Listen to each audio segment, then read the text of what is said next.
Zwom. Doot, doot, doot, doot, doot. BMO.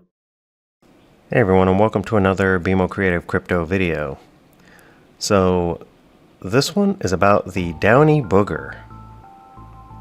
Booger is another name that people used to call Bigfoot or Sasquatch, so that's why it's called the Downey Booger. In the late 1800s, Winston County, Alabama became known for the Downey Booger sightings. The reason why it's called Downey is because cousins John and Joe Downey were the first ones to see it.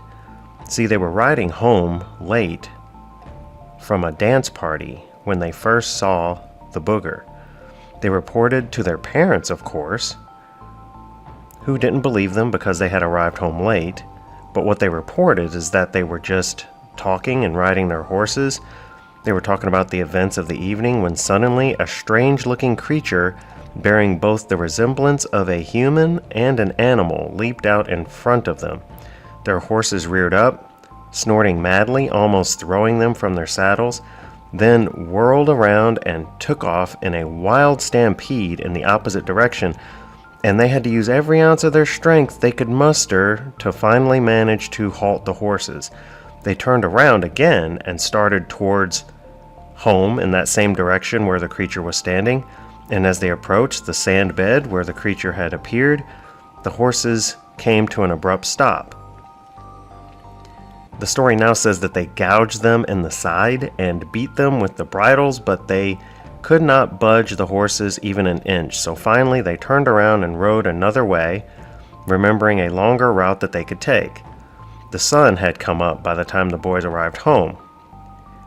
And being teenagers, that's why their parents didn't believe them. Their parents doubted their odd story as much as they had been able to trust them before. No one else had run into this booger creature.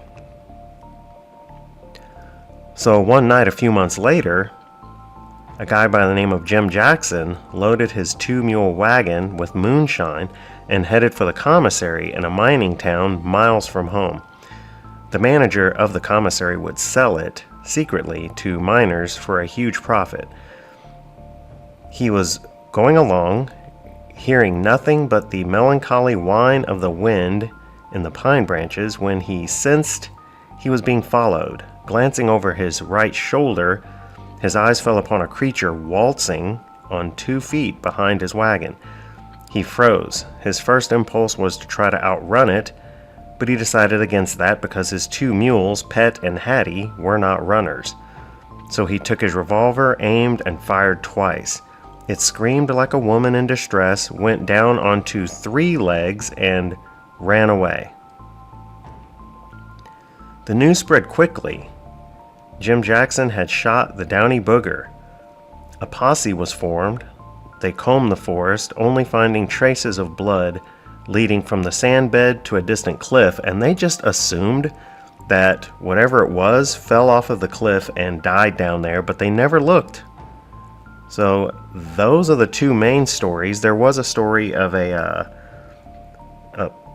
group of people that were walking together. They were a couple of families from a church gathering, like a revival tent gathering, and it was days long, and then when they were walking home they saw it.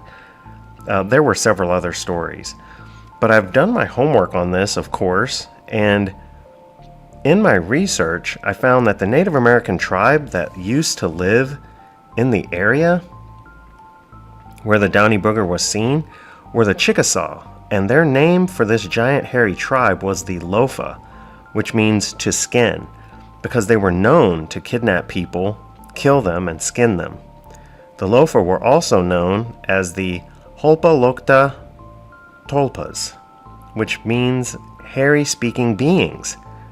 And the reason I bring up hairy-speaking beings is because the part of these stories, the original stories of the Downey Booger, that have been removed by more current media because it doesn't really fit the jargon about Bigfoot sightings these days. Everybody wants to believe it's just a big ape, a primate of some kind. What they took out is that this creature spoke to the Downey boys. In the original story, they told their parents, they said that a large hairy man stepped out in front of them, not a creature half resembling animal and human. a large hairy man stepped out in front of them and had his right hand raised. And the horses just came to a stop.